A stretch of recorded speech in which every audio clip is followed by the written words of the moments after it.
This is Shaun Sport in podcast form. It's always a pleasure to have the big Pav in the house. And before he came in, he was listening to the chat about lasagna with Sam Pang in particular. He was captivated. He was.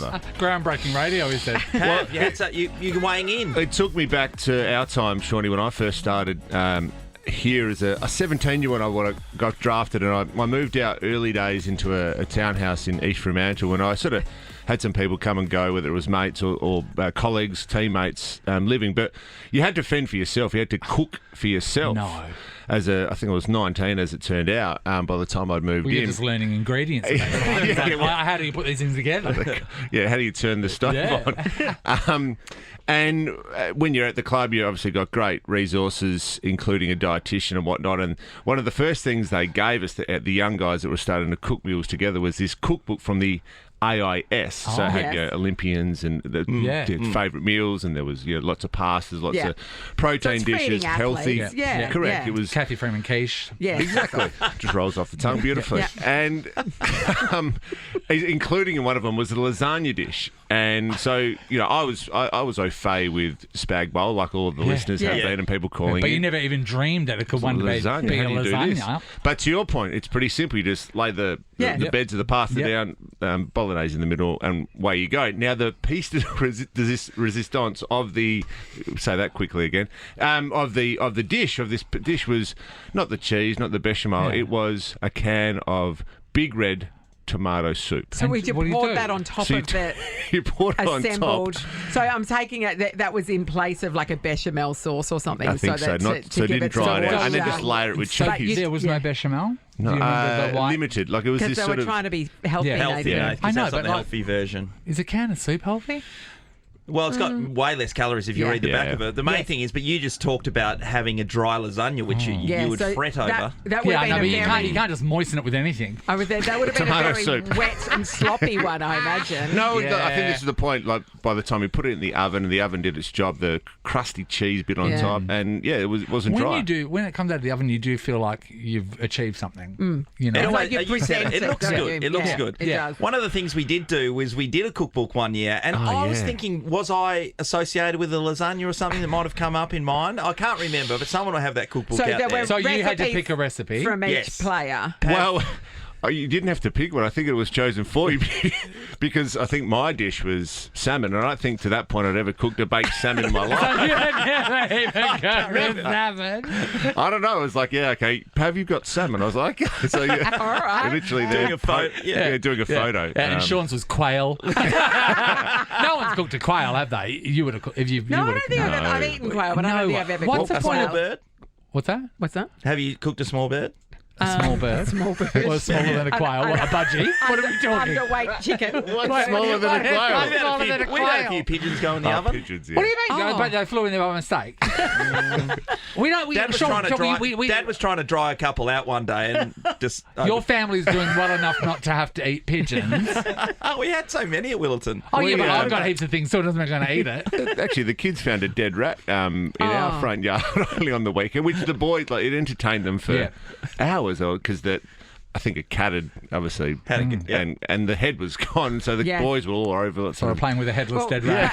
What a way to entertain boys. We're not going to see your kids on the news in 10 years, are we? Pav, this morning, my cat woke me up at about 3:10 because it had captured a mouse, and what it likes to do is lay them out for me to find in the morning, and it kind always of in a pentagram. It's really weird. Scampering around with this mouse, and then when I did get up at 4 a.m. the mouse was nowhere to be seen, but so the cat took it somewhere into the house. So there is now displaying it for you. It's on the mantelpiece when you get home. I don't know where it is. So Natalie, because cats are strange to me. Like, would you, if the cat had laid the bodies out in one bit and then the heads all together, would you be concerned? You would be concerned? Well, I don't think. I think I'm too big for her to take me, so I would be okay. You feel comfortable. You got it covered. Now, Pav, big weekend of footy for our WA teams. No one got the chockies. We're all sad on this Monday. We'll start with West Coast yesterday. By the time the first quarter was done, the game was done. Yeah, it was. 7 goals from centre bounce in the first half. So grim. Yeah, very grim. No, Elliot Yeo makes a bit of a difference. Gov goes down as well. But realistically, I don't think anyone could have made a difference, no matter if you're Elliot Yeo or not. They got absolutely torched out of the centre. And their pressure was back, Collingwood. They look like they're back on track for finals. I think it's the first time they're inside the 8 this season. It is. After That's amazing. They had a slow start. Yeah. 3 losses in the first 3 weeks. So they're back, Collingwood. West Coast, a really tough day. And probably a step back, really, if you think about where they'd been the previous 4 or 5 weeks. Competitive against Sydney all the way back to gather round. Really strong here against Richmond and Fremantle. And again, competitive the last couple of weeks, and then they take a step back. But probably not to be unexpected against that team yesterday. Yeah. No, the interesting thing will be from a club perspective will be next week, Nat, when you've got Melbourne at home. It's a home game, but Melbourne, they've hit another gear. Yeah, they're flying. And don't know if Yo's going to be playing. McGovern won't be. Nathan, he hurt his ribs again, which has been an odd thing. Yeah. Hopefully we get to speak to the Gov later on this week. $1 million ribs. $1 million ribs. So, they're going to be missing those guys. It's a big one. Jake Waterman back this week? Or not? No, probably another. Well, I know it's concussion, but he also the hamstring tightness. So, I mean, who knows what that will lead to? Maybe it's longer. Yeah. But I don't think there's anyone else that they've got coming back and originally just off the top of my head as well. So they've got some concerns, but home games, they've traditionally been a lot more competitive. Melbourne though will want to bounce back after that Friday night loss, 1 point loss to Carlton. Christian Petrarca in that game. I'm looking at my friend Sam over here, who's our digital content guy. He's a big fan of Christian Petrarca. Yeah, Sam's sort of his Martha. he went off in that game. Yeah, I know, 5. He almost had 6 as well late in the game to win it. He's a star. He puts good content up. He's really. Well, speaking of cooking, he's made a lasagna for sure. He's well. He has lasagna energy, doesn't he? He didn't use the big red either. I don't think anyone outside of that football club did. Sure. And Pav, such a sombre night. The result didn't go Fremantle's way. Their kicking for goal was horrendous, would be an understatement. 4 goals, 15, The effort was there, but the scenes before the game when we saw Nat Fyfe and Alex Pearce, openly crying and showing so much emotion with the loss of Cam McCarthy. Yeah, so we were there for Fox pre-game, and as a part of that, we often go down early to the change rooms and have a chat to both coaches just to, get a bit of insight into the game and get an understanding of maybe what to look for and how we can educate the viewers. It's great access. Yeah, great access from the coaches. And speaking with Justin Longmuir, Bob Murphy was there, Joe Bridie, a few of them were just milling around. And the obvious first question is, how's everyone going? Yeah. Almost the welfare check than specifics about the game. And you could feel. Well, it's not tension. It was just the weight a huge of it. weight and the sombre mood that was happening because there's 11 players who played on Friday night who obviously played alongside and spent time with Cam. So Craig O'Donoghue in the West says today that he thinks the game should have been cancelled or postponed because to expect people to work essentially under those circumstances in any other field they wouldn't have been expected to. It's not any other field though. I know it's tough. Look, the point's valid, but this is an AFL game that. There's a lot of other scheduling and things and expectations. The expectation upon those guys in that circumstance is a lot. And I spoke to Alex pre-game, so after we had that little chat with Justin, sort of got into the specifics, and Alex was... I said, how are you travelling? It's like, it's been a really hard day. I mean, obviously, but you could still see him processing it, and that was an hour and a half, 2 hours before the game. So challenging night. However, they were able to put it aside to some extent because what you judge performance on his effort and what you can kind of see on your eye, and their effort was supreme. They, particularly early, they should have been leading at quarter time, should have been at least, I think, even at half time, and yet the score said 1 goal 10 to 10 goals 1. So the goal kicking was an issue, but also the passing inside forward 50. I think they had 16 inside 50s in the first quarter. And almost none hit the target. There wasn't many marks and shots at goal. So effort there, execution off, but a tough week for everyone at the club. Yeah, it certainly was, and certainly is still going to be. And I imagine when the funeral takes place, then a lot of players will have to go to attend that, and how does that affect them as well? Yeah, and it's not only players. You saw Tom Barras and his relationship with Cam, all the GWS Giants players that were drafted to the Giants at the same time. You think about expansion club, you all get drafted together. You're all 17, 18-year-olds sort of making it up as you go. It's a real bonding experience, 100%. So that'd be tight. And you could see not only across the weekend how they spoke about it, but social media posts and so on. A pretty challenging time for a lot of people out there. Yeah, absolutely. Well, big games ahead for our AFL teams this week, with West Coast Eagles hosting Melbourne and Fremantle away to Rossline and St Kilda. So that'll be an intriguing battle as well. Pav, thanks for coming in. It's a pleasure. Thanks, buddy. I'll go pick up some soup today. Yes, please. Yeah, have a go. I just really feel like drinking a lasagna. Shaun Sport in podcast form.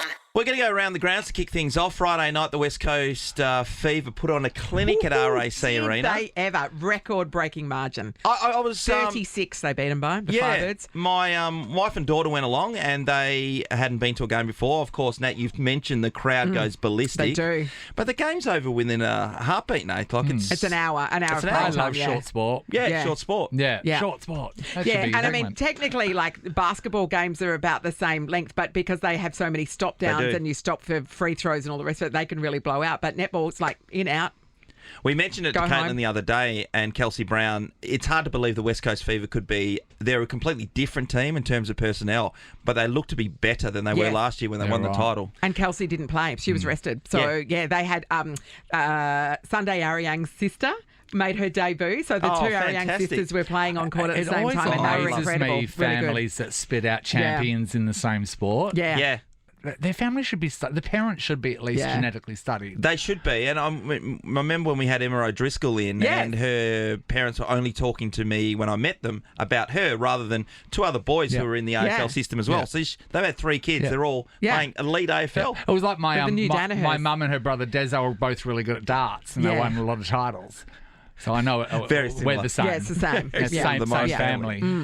On Sunday, just yesterday, George Kambosos took on Vasily Lomachenko, the Ukrainian legend, and got beaten. So the George is an Australian guy. He's fought for a world title and won world titles before. Didn't last long for him. He only held his belt for a year or so because he took on Devon Hayne, who beat him. Anyway, 16,000 people went into RAC because they can have all the seats along the...